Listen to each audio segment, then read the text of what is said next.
All right. Today's session is being recorded. We are going to have 4 polls throughout the session today, and we will be saving time for Q&A at the end. Please drop any questions that you have in the Q&A box at any time, and we'll get to as many as we can at the end. We're going to go ahead and dive in. Welcome, everyone. I'm Alex Cron, Community Manager at Terentia, and I'm glad that you're here with us today. Of course, helping to facilitate this webinar with me off camera is Lauren Turner, Terentia's marketing manager. And now I want to take a moment to introduce Terentia and just be clear about who we are and why we're here today. Terentia is a collections and digital asset management system built specifically for GLAMP and nonprofit institutions, organizations managing complex collections, archives, media, and institutional knowledge. Our work is shaped by the realities that you face every day: stewarding collections data, preserving context, supporting access, respecting data sovereignty, and ensuring that your digital assets remain usable over time. Now, AI is increasingly becoming a part of that reality, and as it becomes more embedded in the tools and workflows in your institution, the stakes around how it's used and by whom only grow. And at Terentia, we've had to grapple with these same questions ourselves. Our AI use policy is built around a few core commitments. Your data stays private, you remain control of it, and it's never used to train AI models. We think that's the baseline any institution should expect from their technology partners, and that's part of why we wanted to host this conversation today. Now, while this webinar is hosted by us, we're really here to create a space for conversation about what responsible AI adoption looks like for cultural institutions. And that's from writing policy to protecting your data to staying in control of your own digital collections. Now, I also want to mention that if you want to meet Terentia on the road, if you're heading to Henry Stewart's Dam and Collections Management Conference this month, or SAA or ATON this summer and fall, we would love to connect with you in person. Please come stop by our booth and say hi, or come talk to us through or talk through any dam questions that you have. If you want to learn more about Terentia, or if you just want to put a face to the name, we would love to meet you. And of course, because we're hosting a webinar, never miss another webinar with us. We have several webinars in the works, including one with the Magnus Collection of Jewish Art and Life in September, and more sessions on AI featuring partners building off of the Terentia platform. So if you'd like to stay up to date on what we are up to, the best way is to sign up for the Terentia newsletter. The link is in the chat. We'd love to keep you in the loop on all of our upcoming webinars. We'll announce more details around all of those through our newsletter and, of course, on social media. Now, it is my great pleasure to introduce our speakers. Our first speaker is Nik Honeysett, Director and CEO of Balboa Park Online Collaborative, a San Diego-based nonprofit consultancy serving the cultural sector. Nik brings a wealth of experience in digital strategy and technology, including a prior role as head administration at the Getty Museum. He's a former board member of the American Alliance of Museums and a frequent voice on the challenges and opportunities facing cultural institutions today. And joining Nik is Neal Bilow, founder and CEO of Terentia. Neal has spent over 20 years working in digital asset management and founded Terentia with a clear mission to transform how museums and cultural institutions manage, preserve, and engage with their collections in the digital age. Under his leadership, Terentia has grown into a trusted partner for GLAMP institutions worldwide, known for its community-driven approach and commitment to building solutions that are flexible and future-ready. We are bringing Nik and Back together as our Navigating AI for Museums webinar series was so popular. If you missed that series, don't worry, you can check it out on our website. And together, these two, they really bring a combination of policy thinking and practical implementation to today's conversation. Now, before I turn it over to Nik, I'm going to launch our first poll for today. And that is, we would love to hear from you all and understand more about how your institution is using AI. Alex, I think we're going to have to revise my bio. You saying the 20 plus years hurt a little. I'm not going to lie. I'm sorry. Maybe think about the very, very early days of all of this. A lot of fun. I will rethink that one. Yeah. It's Now, okay.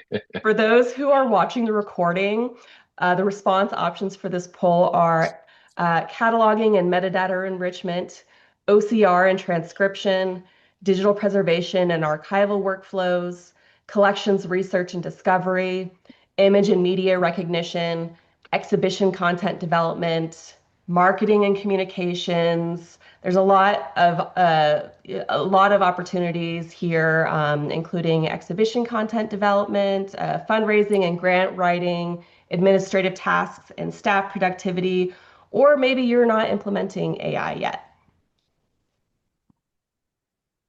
And of And course, probably, oh, go ahead, Deal. I was going to say, if we missed it on this list, maybe if anybody wants to drop anything else into the Great um, minds think alike because that's chat, exactly what I was going to say.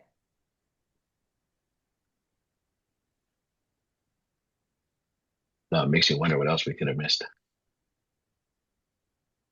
Oh, this is great. Accessibility data. Yes. Mhm. Translation. Still experimenting, not fully rolled out yet. Fantastic.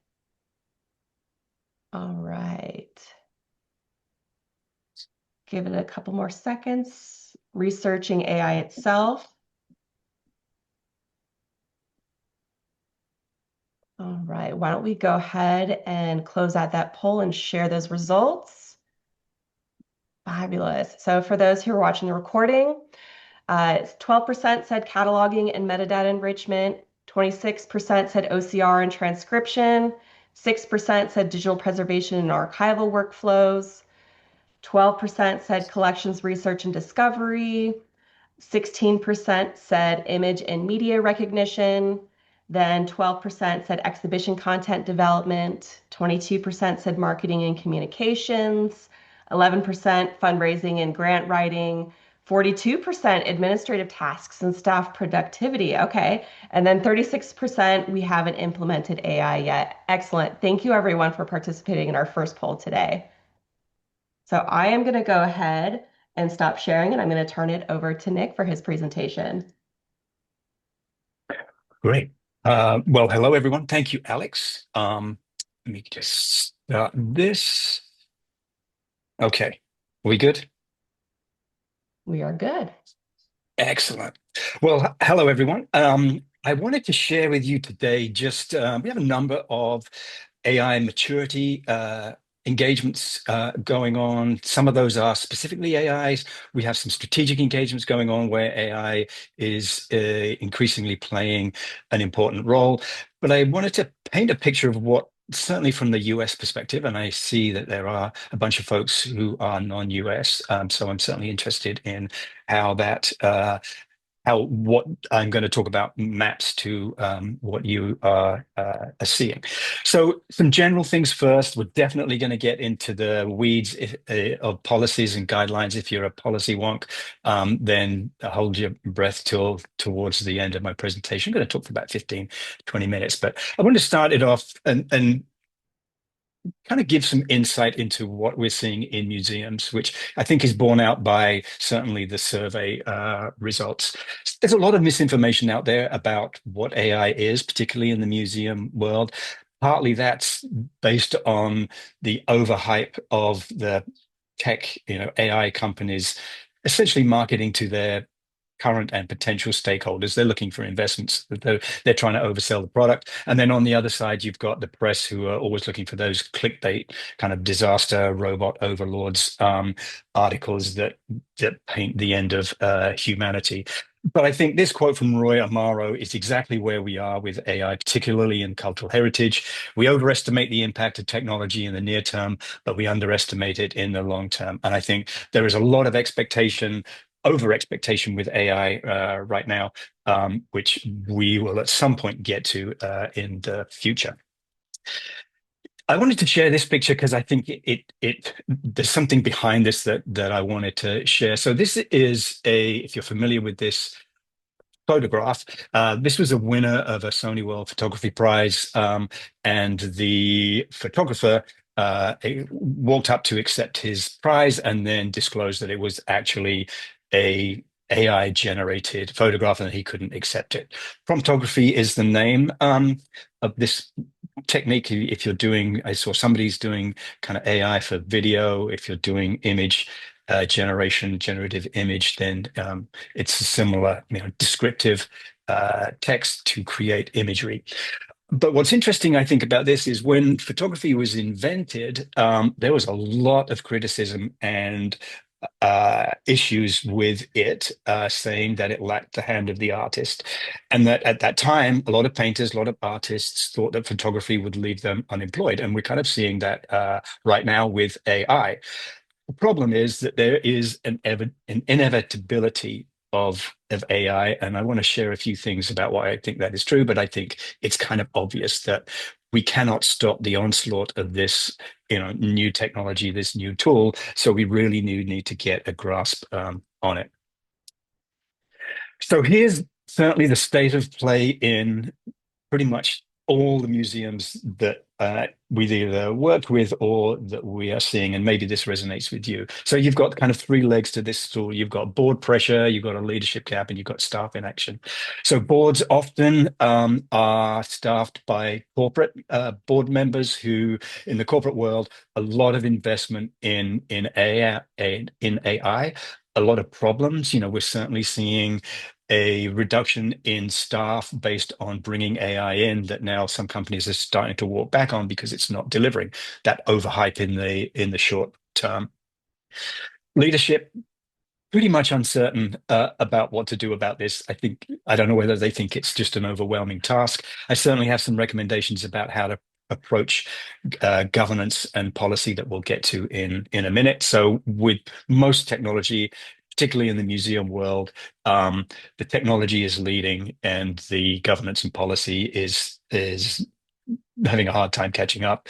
Meanwhile, you have shadow AI going on in all institutions, and I have some data to support that. So what's happening is AI adoption in museums, it's kind of a bottom-up approach, not top-down. And name any technology that's come into the museum field, and it's the same. It's the same thing. Governance and policy really do need to catch up. So this is a survey that we did at the beginning of an engagement to develop an AI kind of maturity strategy. This institution, while it had no AI policy, had no communicated, no guidelines, no communication at all. This is some data about familiarity and personal use. About half the folks are doing that. I think the key thing is workplace adoption. So 100% of those surveyed said they were using AI for work at least sometimes. And given these other issues about what they're using it for, I think it also captured in the first survey that we had. One of the key requests was wanting specific information on tools for specific roles, which is one of the things that we tried and are trying to address as part of that strategic work. I just wanted to share this because I can.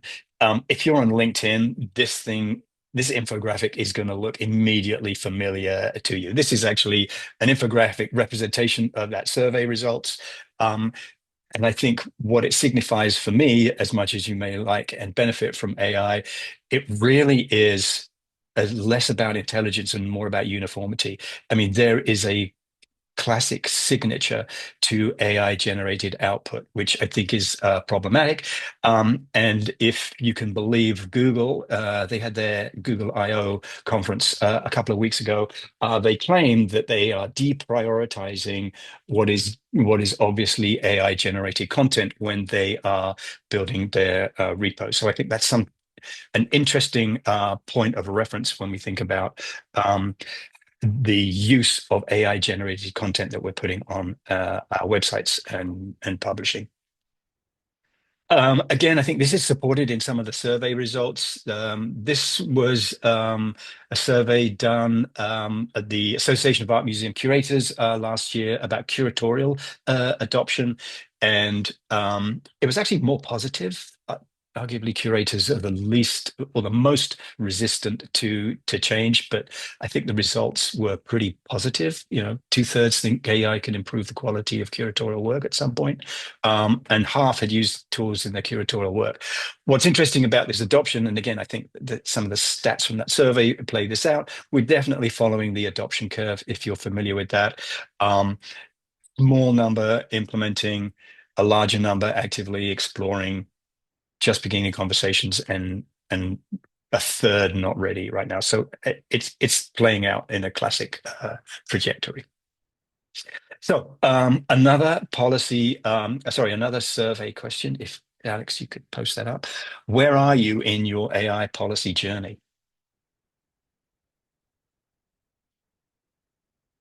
Yes, and for those watching the recording, the response options for this are: we have a formal AI policy that's actively used.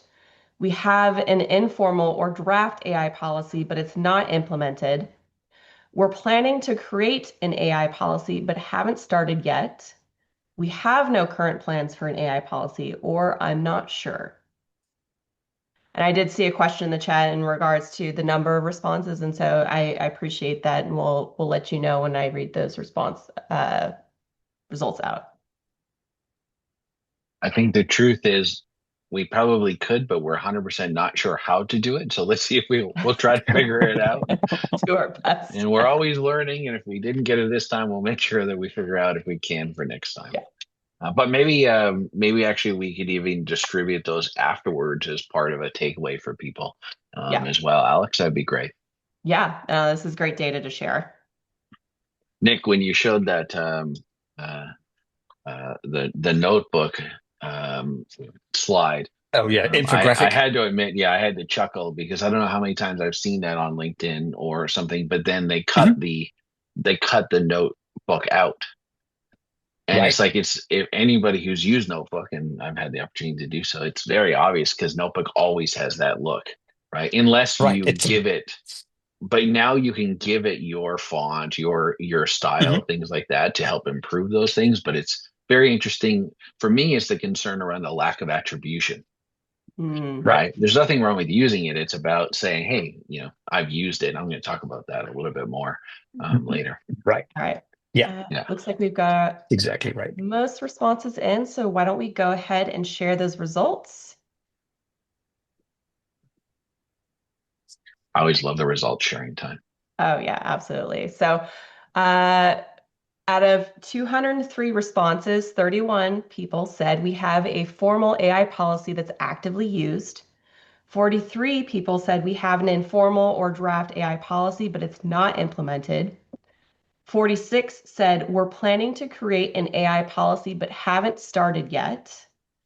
49 said we have no current plans for an AI policy, and then 34 said I'm not sure. All right, why don't we go ahead and stop sharing those results? Okay, Alex, I don't know if this is going to work, but I'm going to try something here. I screenshotted those results. I'm going to at least try to, I'm going to try and drop it in and see if that works at all. Cool.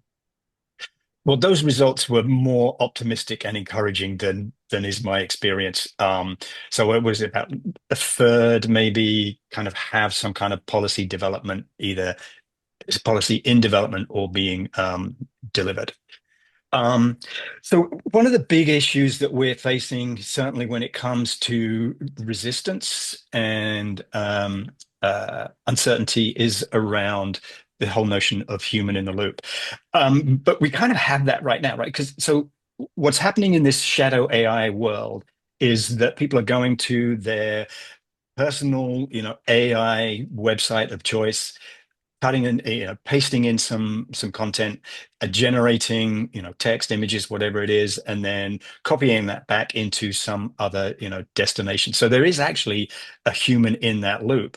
The problem is there's so much trust that the output of that AI generative text is okay, that they are neglecting to read it, and that is obvious in certainly in the some of the products that we're seeing, the outputs from AI.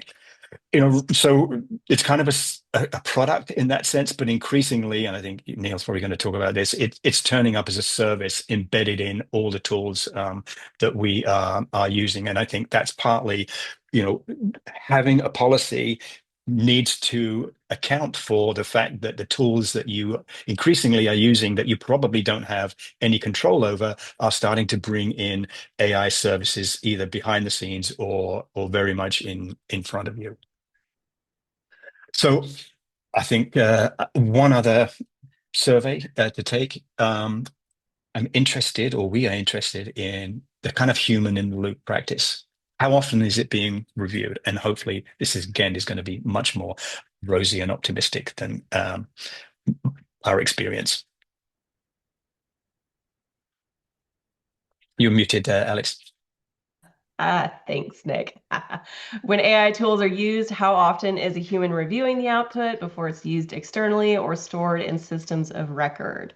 And our response options for this poll is always, someone reviews all AI generated content. Often, someone reviews most AI generated content.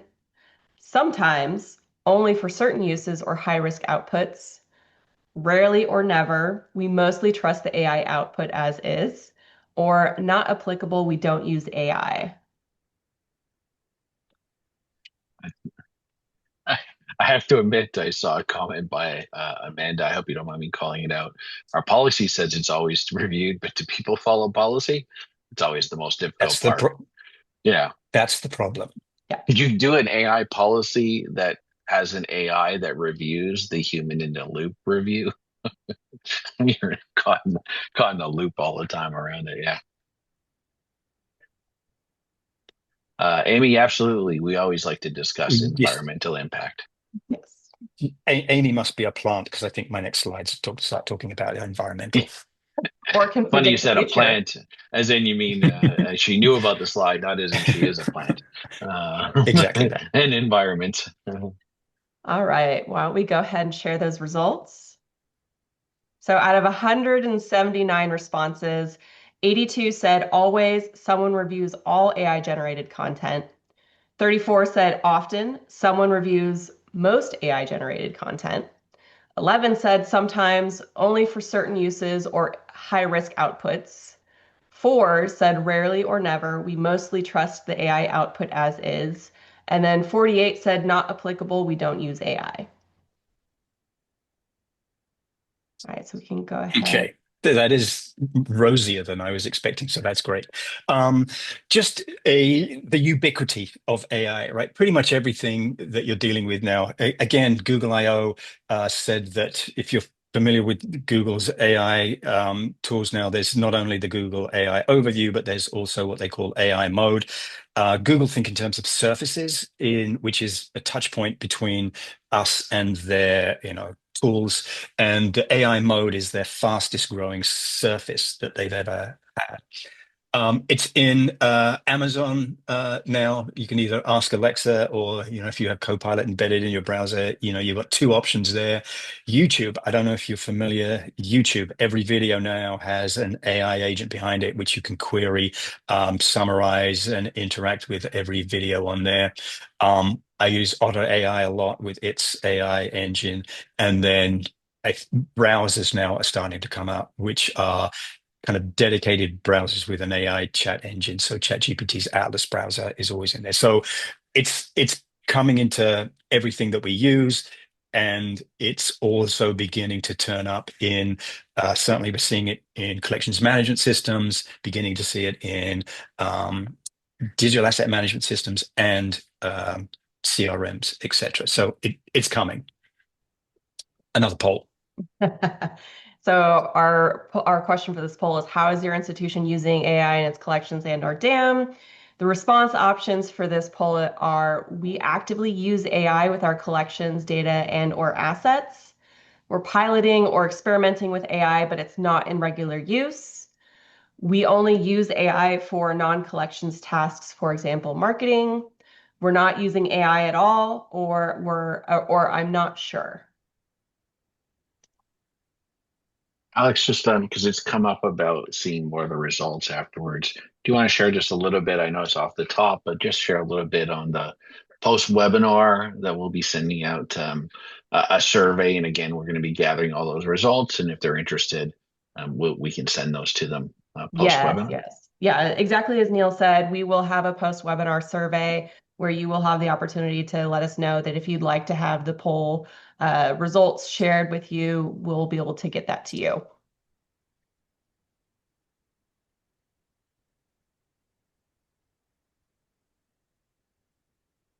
We got some great responses in the chat too. We are experimenting with using AI with collections for creating exhibit content, but have not started using it for collections management yet. All right, why don't we go ahead and share those results? All right, so out of 164 responses, 7 said we actively use AI with our collections data and/or assets. 53 said we're piloting or experimenting with AI, but it's not in regular use. 32 said we only use AI for non-collections tasks. 49 said we're not using AI at all. And 23 said I'm not sure. And again, we will share these poll results with you after the webinar if you respond to our post-webinar survey and let us know. Thanks, Alex. So Amy, this slide is for you. We're doing a maturity strategy with a non-profit environmental organization. So they're a real outlier in thinking about how can AI, A, help their business, their organization, but B, do it in a way that protects the environment. We did a survey. You can see a lot more concern in the red than green, and particularly concerned about the environmental impact, the use of water, etc. And so I think it really is a big concern for them. The As part of that, we did this kind of analysis of the platforms and how environmentally friendly they are. I'll share this chart with you. Google at the top is the most environmental friendly, but behind this, there are some significant issues with water usage, particularly with open circuit rendering farms, which I guess they're now starting to redesign as closed circuit. They're starting to put, or certainly starting to consider building rendering farms in cold climates, put them in space. There's an interesting project in the UK where they're distributing rendering machines into homes to heat the houses. So there are some interesting things coming along to address what is obviously a massive problem from an environmental standpoint. So this organization, this is kind of the structure of their AI policy. We recommend a kind of a value proposition as part of your kind of policy. So theirs is we use AI to enhance operational efficiency and the visitor experience. They're actually in charge of a park, and while minimizing and offsetting the environmental impact of its usage. So efficiency first, making sure that they adopt a platform that is the most efficient, prioritizing renewable infrastructure, so paying attention to that. They are beginning to measure their carbon and water footprint. And I think certainly from an institutional and museum standpoint, AI usage is pretty low when compared to something like the AC and printing. And so our advice is not to just focus solely on the carbon, the environmental impact of AI itself, but to have a more comprehensive environmental impact initiative within which there is AI. Educate staff on usage, discourage recreational use, communicate its use and environment impact to the public, periodically review, and then share results. And so that's the kind of the structure of their policy. This also, in the same way that you may have a hybrid environment for Mac and PC, we're certainly advising to pay attention to different platforms for different things, and having a kind of a richer AI platform approach is probably a good idea. You'll get a link to this presentation, so I am going to skip through some of the more detailed slides. We also include implementation as part of our policy basis. How many times have you seen the bad implementation of an application or a system in an institution because they shortchanged the actual implementation itself? And so we're certainly trying to recommend the same approach with AI. So we have a three-phased approach. Figure out first how to reduce the administrative overhead in your as part of your job. Most of us spend a third to a half of our time doing stuff that we weren't hired to do. So sort that piece out first. Then use AI to focus on the job that you were actually hired to do, and then focus on using it to create to pursue creativity and innovation. And this is really a maturity strategy to ensure that the institution has a fundamental understanding of what it's dealing with. We've seen quite a few instances of just IT switching on the co-pilot function for everybody with no training. It just appears one day. So strong foundations should come from policy and governance, creating an environment that is AI ready, because you're going to unleash it, particularly from an internal perspective. And we're not really focusing on the kind of user front-facing initiatives right now. And training, people support. So that kind of three foundational phases, and then rolling out. Don't just do it blanketly. Add into your policy early adopters first to kind of learn how it operates in your environment, maybe then some department pilots before you scale it across. One real simple decision guide that we have recommended, that is a simple guide to figuring out how and when to use AI. Is it internal or external, and how visible is the output going to be? And does it save time or improve quality, or does it add extra work? And those are really some kind of benchmarks to test when you're rolling AI out, whether you should be or not. So low risk is internal, high risk is if it's going out to audiences. So, a lot of things that need to be in an AI policy are actually covered more broadly in the staff handbook, certainly around privacy policies, etc. But we certainly have a kind of a structured approach, which tries to, rather than have an institution come up with this, Uber policy right now, we try and structure it into three things. One is to focus initially on the legal and security compliance stuff to protect the institution, the collections, the staff. And that's about data privacy and confidentiality. It's about IT security, and acceptable use, and intellectual property and copyright. Then higher priority, once you've sorted out the kind of real compliance stuff, kind of institutional integrity and trust, so transparency, professional conduct, etc. And then a more kind of strategic priority around developing an AI value proposition, about equal opportunity, anti-discrimination, and then that's when the green AI policy comes in. Obviously, for some institutions, this may be different, but this is kind of a basic framework that we are recommended. So, legal first, institutional integrity next, and then mission and values after that. So these are the kind of questions. Sometimes it's better to look at this from a different angle. These are some of the core questions to ask. Can we safely use the data? Is this an approved way to use AI? Do we have the rights to use things? We haven't talked about the visitor. Some studies show that there is deep concern, and we've seen certainly instances where there's been backlash from the public when institutions have used AI. And then the AI value proposition really is, why are we using it at all? And there are actually two sides to that coin. So this is really, and I'm not going to go into these, this is here for your perusal afterwards, but just some more specifics around what each of these layers really mean, and an acknowledgement of that some of these things will play out in different departments differently across HR, education, curatorial, etc. So that's the tier one, which is the legal and security compliance.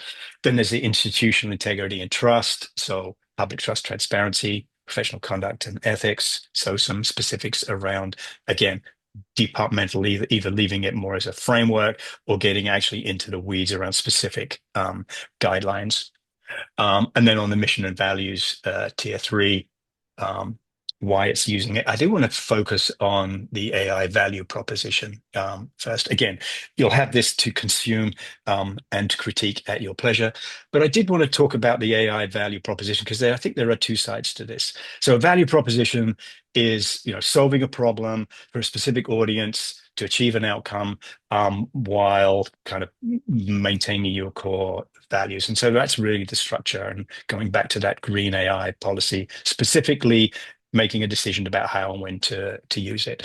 That might be, that value proposition might be kind of at the executive kind of mission driven level. It might be specifically around collections and archives, or it may be around kind of audience facing. So again, I recommend it kind of a mission statement for your AI use, but it does act as a guiding principle.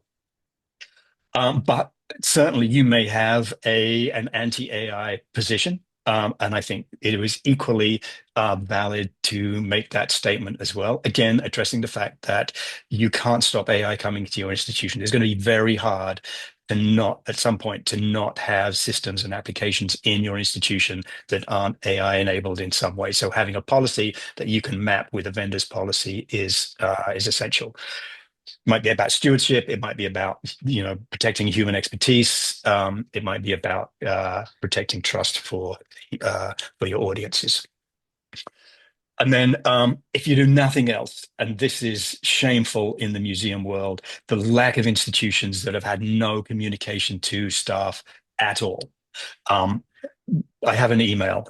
I'd be happy to send it to you, but this is basically what it says: is don't be stupid, maintain the institutional values, and be transparent and report concerns. Again, you can consume this at your leisure. And then this is really the reality check, right? Which is when I read the title of this, yeah, great. From policy to practice. Actually, what's happening in the world is it's practice first and policy later. AI adoption strategies, it's been driven by staff, one prompt at a time. And that is me. Here's the QR code. I know Alex is going to post a link to this presentation in the chat. And I will stop. Thank you, Nick. And now we're going to turn it over to Neal for his presentation. Thanks, Nick. Just what you said is so clear, right? Is that unfortunately we are having to, it's a fast follow, right? Which is going to be needed. Right. And I was actually thinking about even cultural institutions in that same dilemma of creating a website way back, right? And do you create it? Right. What do you put on it? Those kind of things. There's choices that need to be made, rights that you have to be thinking about. And more than ever, I think with AI today, we're also at a point of how fast are things changing for us. And so therefore, what do we have to do? What I want to do is just take what Nick talked about and expand a little bit from our perspective around this. This is just our perspective. We encourage you to obviously do research and look at things around it. But one of the things that we're going to need more than ever is some transparency. We're going to have a trust problem coming up, and we're already seeing this already, with fake news, fake this, so quick that you can generate content more than ever before. And so there's this potential risk that we're building with our visitors and our constituents around, is this authentic? Is it an edited images?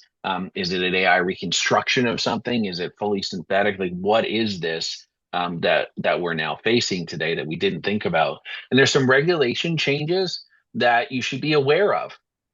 Some of these may not impact you directly, but I think they're important for you to be thinking about in terms of long term. And I know we at Terentia are thinking about them and have already started to implement for our customers to be able to use. Article 50 of the EU AI Act. While you may not be in the EU, if you intend for your website to be reachable in the EU, this could be impact, just like GDPR and things like that. But there's transparency obligations for providers and deployers of certain AI systems. Now, a lot of these are about big companies who are doing millions of things, have millions of users, but there's some really important part in here. There's also the California AI Transparency Act coming into effect. Now, we checked this link earlier today. It was broken. That's not our fault. That is actually the state of California was broken, so we're hoping is live again. We'll check into these for you. Well, most of it's aimed again, as I said, around AI providers. There's a direction around transparency when people interact with our content that we need to start thinking about a little bit more. And it lies into what's known as provenance, something that there's any organizations in the world that should know something about provenance.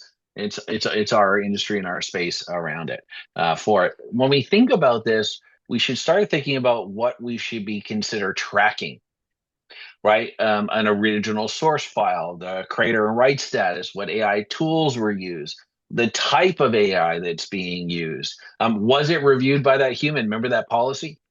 Right? Are you tracking that this was the human who reviewed it and then approved it? What's the disclosure that you're going to need? You're going to see more and more vendors like ourselves, and we're in the process of revising our policy, having to disclose the type of AI that we're using because we do intend to and are selling our products globally around the world. And so these are things that we're kind of having to think about along with what provenance metadata is retained. Now, if you pardon me, I'm going to have a little bit of fun on this along the way. But what does it mean to have disclosure policy?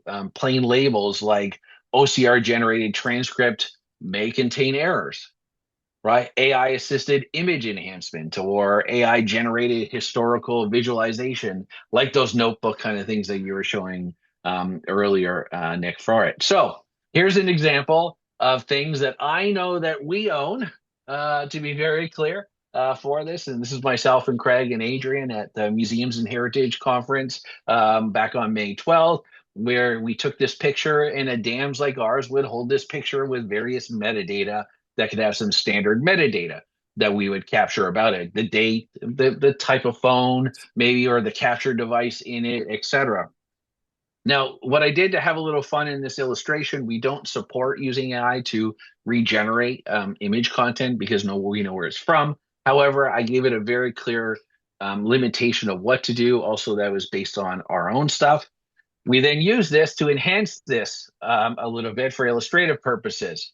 And so here's where now we are keeping track of the provenance of that original image all the way into now what we've done with it. And so you can see here, we've noted what AI tool was used, and we have fields that support this kind of work inside of Terentia that you can deploy. So what AI tool did you use to enhance this image?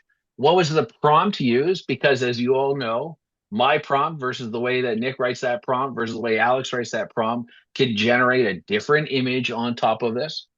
The disclosure decision, so we made a decision that this requires disclosure because this is an AI assisted enhancement. So if we're going to put this online, we're going to then say this was an AI assisted enhancement. What is the disclosure? So you can see what this is. This is an AI assisted image enhancement. Who reviewed it? I reviewed it. And then when did I review it? So now we have maintained the provenance of how we've gone from this image to this image directly with it. And you can see here, I gave it the logo, I gave it things to do to try to eliminate as much as possible of it using anything else from it. What I didn't disclose, by the way, was to retain the body shape, hence why with it, it's a pretty good after ad, that's for sure. Some of us did. I just think it's a fun image for it. But the key point being here is this is the type of content that we're going to have to track in our systems going forward. There's things that this is based on. CP2A, the Coalition for Content Provenance and Authenticity, is one of those. We're a proud member of this group. These are really important ones. Now, they don't have all the solutions for it, but they're one of the ones who are kind of leading these kind of things. This includes what does a manifest look like? So similar to the IPTC metadata or anything like this, what are we going to do? Brad asked about, by the way, those uniforms. Craig is dying for one of these uniforms, by the way, for whenever we go to a trade show with it. So maybe we'll at least put Craig in one of those in the near future. We'll see for it. I think practical use cases. So how do we apply this? So you can see it on an image. but you may want to consider policies against these types of things, right? So if you're using AI for OCR, something we've all probably done in our lives with it, what kind of policy concerns are you saying about the review of that OCR, about its accuracy, its searchability, privacy, especially with some documents? What does it have? It may name names in here. It may put dates of when people were somewhere. It could include a social insurance number, depending on what the document is. So what kind of things do we need to think about? With AI metadata tagging, of course, we always had that bias. Somebody asked about this earlier. I wanted to mention in our three-part webinar series that we did last year that Alex dropped that link to. Nick, myself, and Catherine Devine, the former global head of museums and libraries at AI, who's now retired. Catherine, we talked about these same things about how do we deal with bias? What do we do with it? I'm going to talk about that a little bit more today. Captions that are written with AI, are they human reviewed? Are they factually accurate? What does your policy say about them, with them, et cetera? So you can see as we get through these, if you're using chatbots, are you disclosing that the users are interacting with an AI? These are all things that come into that landscape of responsible and ethical use. The key policy distinction that we think about is an AI assisted workflow does not necessarily always mean an AI generated artifact, right? And so this is our real key thing that we think about when we're even creating our own internal policies. How do we think about this in general? With a really big takeaway here about how do you have repeatable content governance so that you know what you have, you know what AI changed, you know when to disclose this, and you can keep the record in your dams, and that could include Terentia, or your collections management system or archive system, which could also include Terentia at the same time. Shelfless plug. We haven't done very many of them. So I thought I'd at least get one in, right, Nick? I'm allowed one at least for this? Four. At least one, right. Thank you, Nick, for it. All of this comes down to something that we think is a big opportunity for museums, cultural institutions, archives, performing arts, which is that museums offer the ability to become the new center of truth, right? We're having truth issues everywhere. ChatGPT is causing nothing but problems for our institutions that we'll talk about. But for the first time ever, your institution has the technical ability to become primary training ground for human knowledge. And this is really interesting because public AI models, as you know, are scraping the internet, right? Which means it's losing all of the nuance towards it, and it's essentially remixing opinion as fact. The number one thing that it scraped was Reddit, and hence why that fun thing that came out of that question of how do you keep your pizza toppings on your pizza, as somebody had written, applied glue. And then it became this whole joke, and then the AI started to learn about it. Whereas cultural institutions are verifying, preserving, they're offering context, and they're curating a truth around things, whether that truth be a truth that we want to hear or not these days. That is still the role of what they do. Which means that if 2025 was the rise of ChatGPT, the one model for everything, we're seeing 2026 be the rise of MyGPT. Many more models tailored to specific institutional knowledge, purposeful AI experiences that can be then designed by institutions for their audiences. There's this practical layer on top of them, right? What does it mean to have a unified knowledge layer and these AI services on top of them, which are pretty commonplace today? Things like, we could help with image cataloging. And I'm going to go through this quickly because this is not meant to be this. Video cataloging, one where we can really do a lot and speed up the time with speech to text, getting the kind of text done a lot faster with it, using these kind of things for it. But that real shift is to pull away these from being features. They're actually more input for what you can create as your own trusted AI digital repository. And it's a little too early, but I wish, and once it's out, we'll be able to show this to you with the Theater Roosevelt. And I say that because it's going to launch on July 4th to celebrate the birthday of the USA, 250 years. With the Theater Roosevelt, who talked about this previously, we helped them build their own GPT model, which Terentia is the trusted AI digital repository for it. With it, those aggregating data from 33 collections and AI-powered institution-curated knowledge and it was a purpose built for this. Why all this matters is because if we can reduce some of the manual catalog burden and surface the hard to find collections with enriched metadata with consistency, we can create these trustworthy experiences that allow for them to grow. It's no longer guesswork instead. For us, of course, that's what we offer at Terentia, is not just a dam and collections, but how do we actually solve this so that you can then generate things from it? And that's because OCR, image tagging, video indexing is just the beginning. The real power is this single institutional brain with many controlled ways of thinking.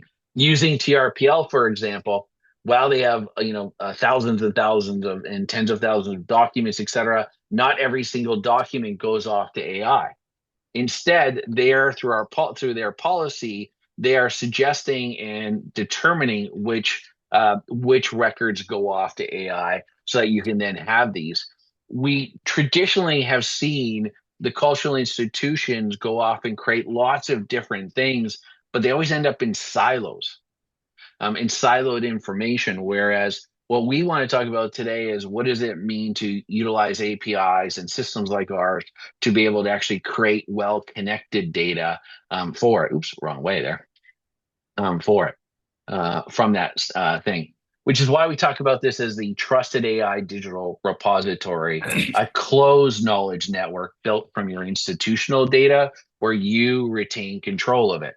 That big difference being you decide what goes in, what goes out, what has provenance, what permissioning goes out to certain AI and certain other ones that doesn't, and allows you that institutional control so you can keep track of it.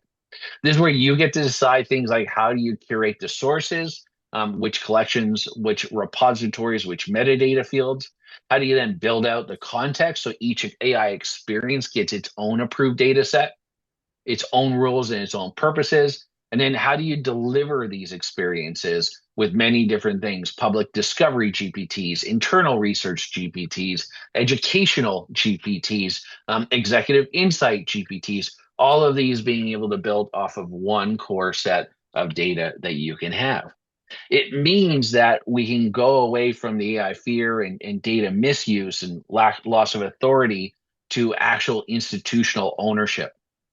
You are the place that people rely on to find out about information that is curated, that is known as truth, that has been fact checked and verified.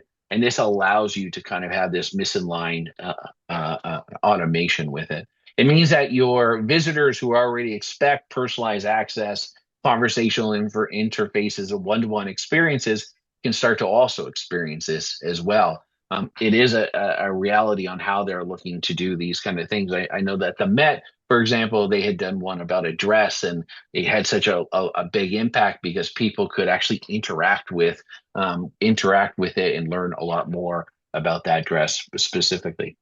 And so when we think about all of this again, when we think about the future and what it will require, it will be that unified knowledge layer, that connected data in that shared context, which is why we think cultural institutions really are the ones that have it. The main thing, though, is that AI will never be able to replace judgment, interpretation, cultural context, or institutional memory. Everything that we do and think about always has to have a human in the loop because it needs to be verified, because we're still at the early stages.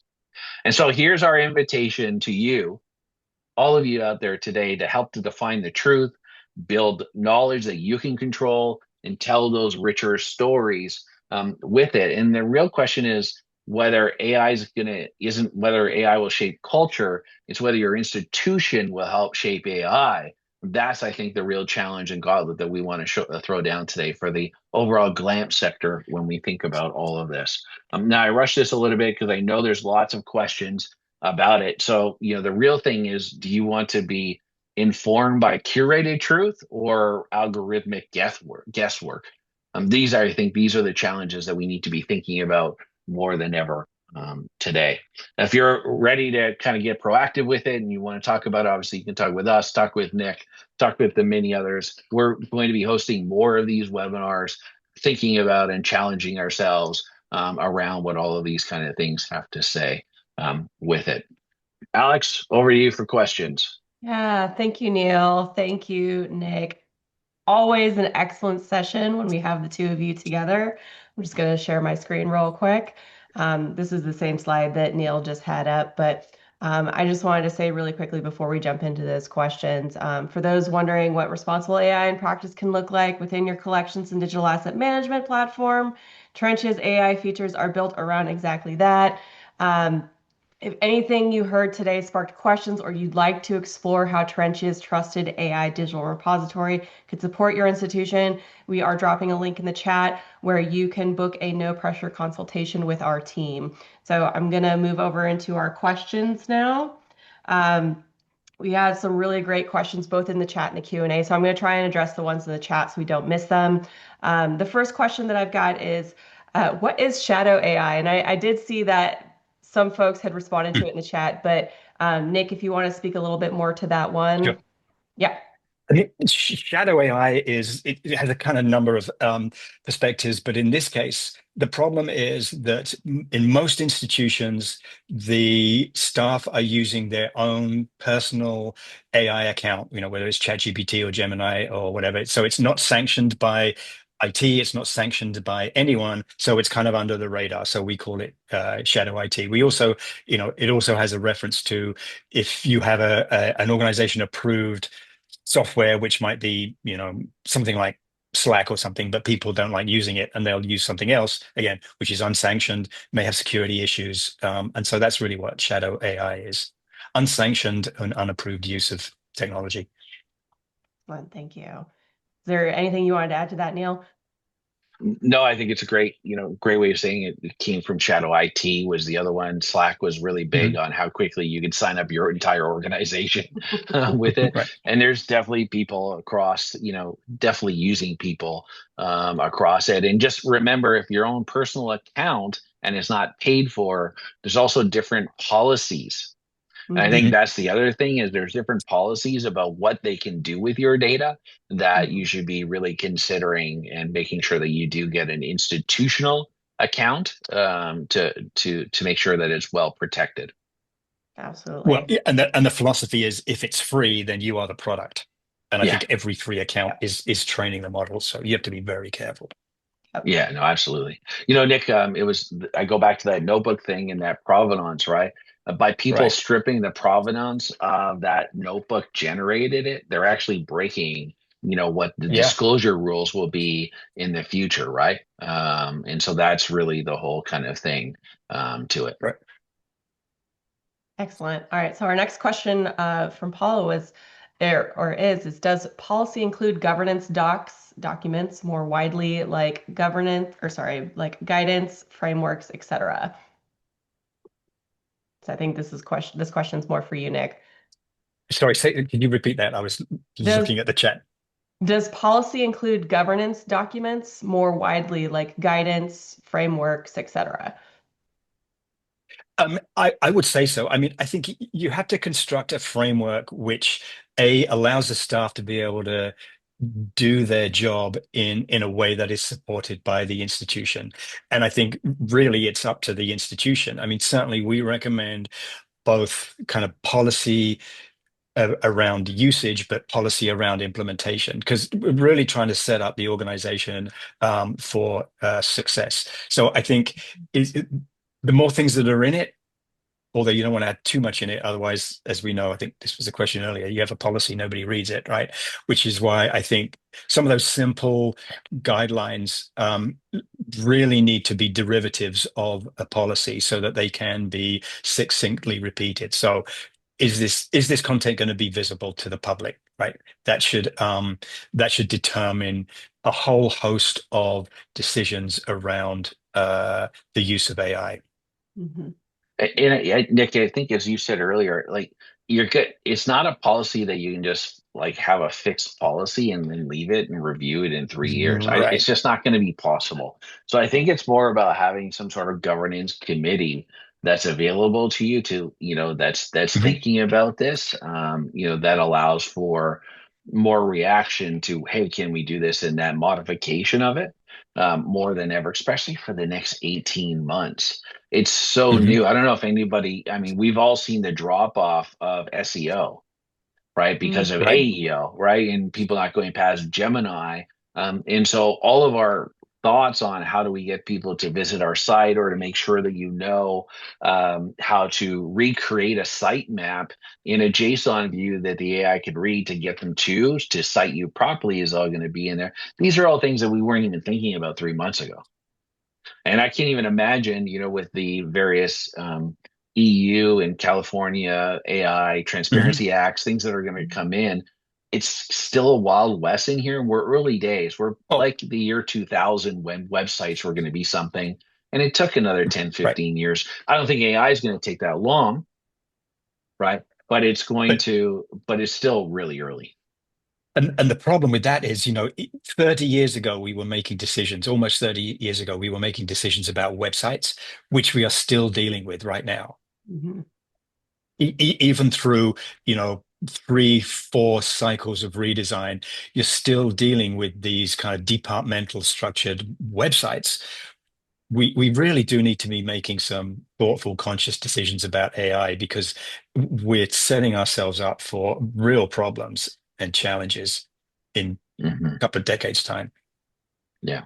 I think the big thing is going to be disclosure.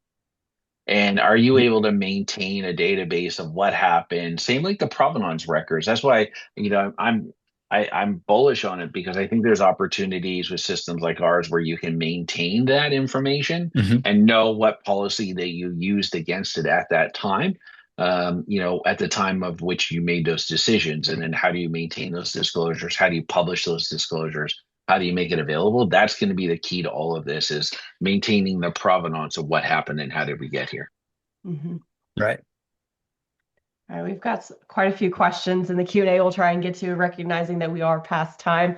If folks can stay a little bit longer, that'd be great. If not, you can catch these on the recording.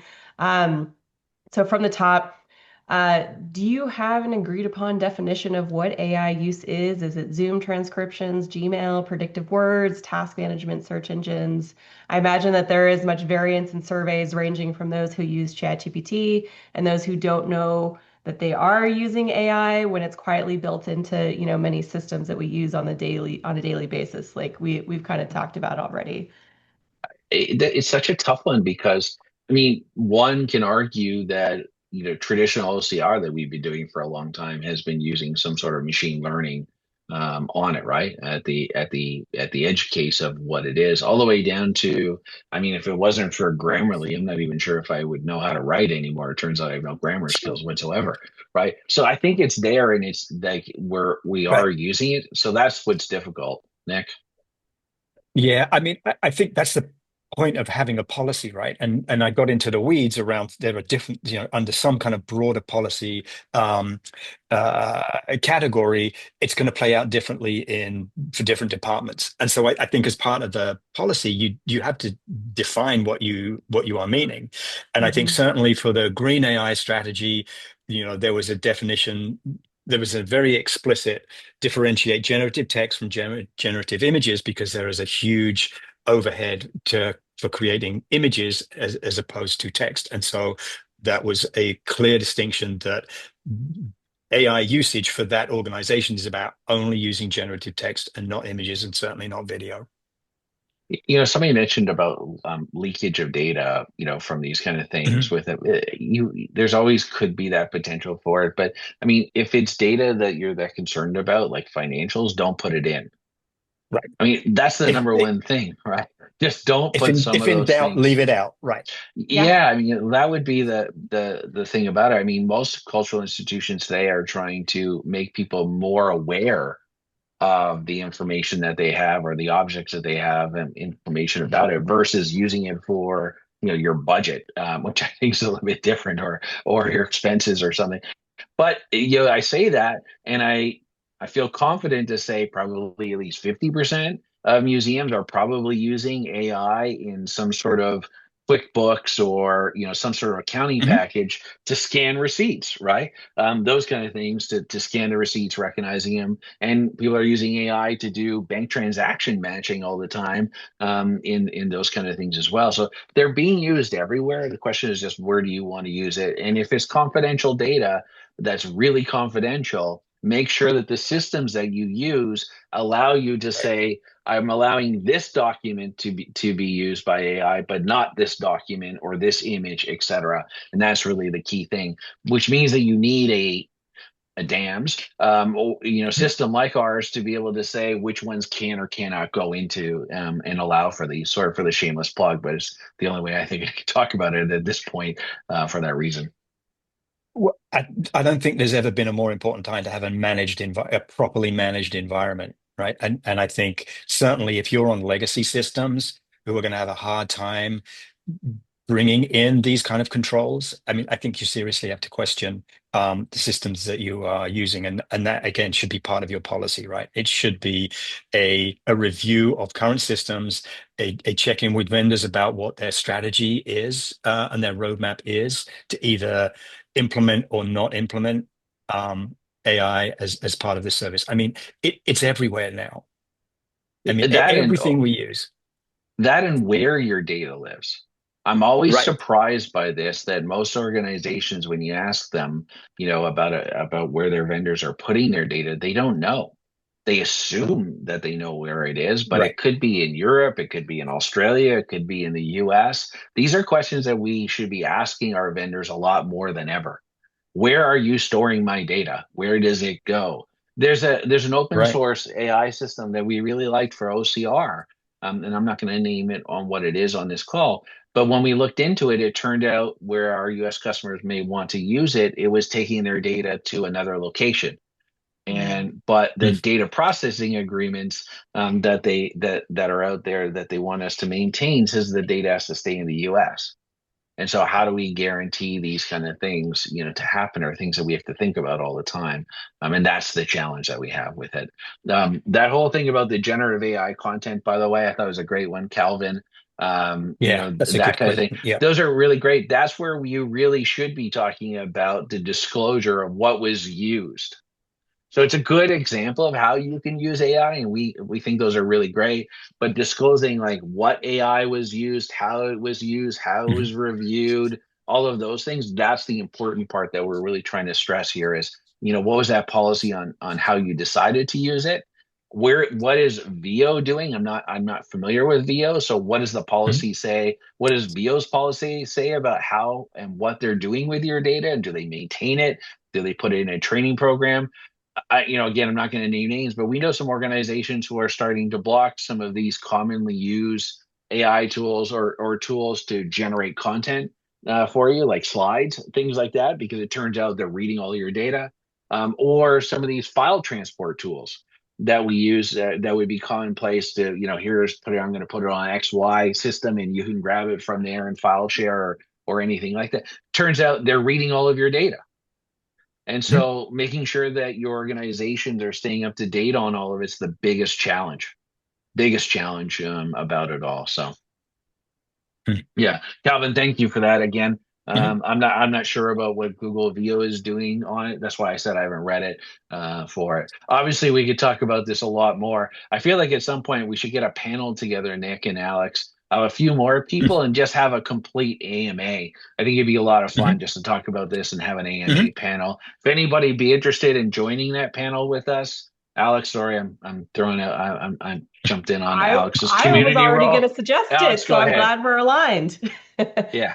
Please, if you want to Jer- participate, reach out. Jerry's up for it. We'd love to have you. Yeah, Yeah, I like if love if that. you want to join us, we can't have everybody join, but it'd be fun to have an AMA and have a few more jump in here and share some thoughts, and we can just have a lot of fun spending an hour and a half just kind of just talking about it at all. We love these Especially, kind of things and just knowledge and sharing. Go ahead, Alex. yeah, I was just saying, especially Sorry. appreciating that we didn't get to all of the questions today. This is absolutely something we'd love to address in future webinars. So please reach out. Please come join us for our next webinars. Thank you, Nick. Thank you, Neal, for, again, such a fantastic session. If you'd love to see how Terentia can support your institution's AI readiness and digital asset management, we'd love to connect with you, show you what's possible. please reach out to us directly or use the link in the chat. And of course, if you'd love to reach out to Nik to connect with him more about AI policies, we've dropped, you can connect with him through the presentation link or reach out to us and we'll get you connected with him. We hope to see you out in the community and have the opportunity to support you on your journey in dams. Take care, everyone. Thank you so much for joining us today, and we'll see you next time. That was fun. Thanks, Yeah, it was Alex. a lot of fun.